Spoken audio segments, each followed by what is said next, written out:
17:4 తెలియచేస్తుంది.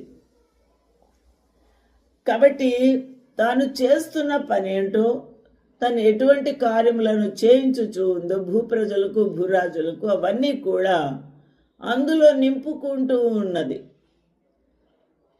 కాబట్టి అది ఎంత భయంకరమైన స్త్రీయో, ఎంత భయంకరమైన పాపములతో నింపబడి ఉందో, పాపములు చేయించుచూ ఉన్నదో మనకిప్పుడు అర్థమవుతుంది. కాబట్టి విగ్రహారాధన, చంటి బిడ్డలు బలి అర్పించుట, మరి బలాత్కారపు మాటలు, బూతులు, వ్యభిచారము, మరి రకరకాలైన పాపాలు ఇవన్నీ కూడా చేయించుచూ చేస్తూ ఉన్నట్టుగా మనకు ఈ వాక్యము తెలియచేస్తూ ఉంది.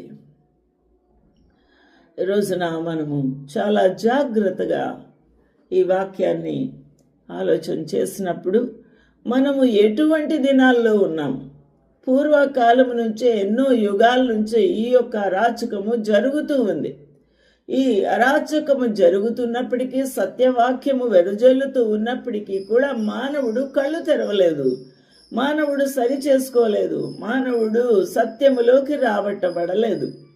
ఎందుకనగా ఆ యొక్క వేశ్య యొక్క కార్యములకు, వాడి యొక్క సంతోషమునకు వాడిని పూజించుచు వాడికి అర్పించినవి తింటూ వారు తాగుతూ మత్తులై ఉండుటకు అలవాటు పడిన ప్రజలు బయటికి వచ్చుటకు ఇష్టపడలేదు.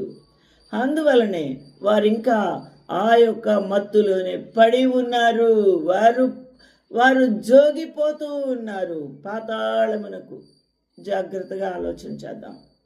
రోజున మనము ఆలోచన చేయాల్సిన విషయం ఇది. కాబట్టి ఈ యొక్క వేశ్యకు, ఈ యొక్క పిచ్చితో, మత్తుతో సాగిపోతూ కొనసాగించుచు అనేక మిలియన్స్ ఆఫ్ పీపుల్ని నాశనం చేస్తూ, చంపుతూ, వారి రక్తం మడుగులతో అది మత్తులుతూ ఉన్న దాని యొక్క సంగతి ప్రభువు తీర్పుకు నిలబెట్టబోతున్నాడు.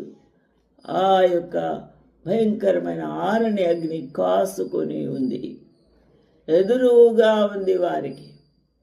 అట్టి వారికి ఏ మాత్రం కూడా మరి వారు తప్పించుకోలేరు. సత్యములోకి వస్తేనే వారు తప్పించబడతారు. ఈరోజున ప్రార్థన చేద్దాం, సరి చేసుకున్నాం. అయ్యో, ఎవరు మనల్ని తప్పించేవారు? ఎవరు మనల్ని తప్పించేవారు?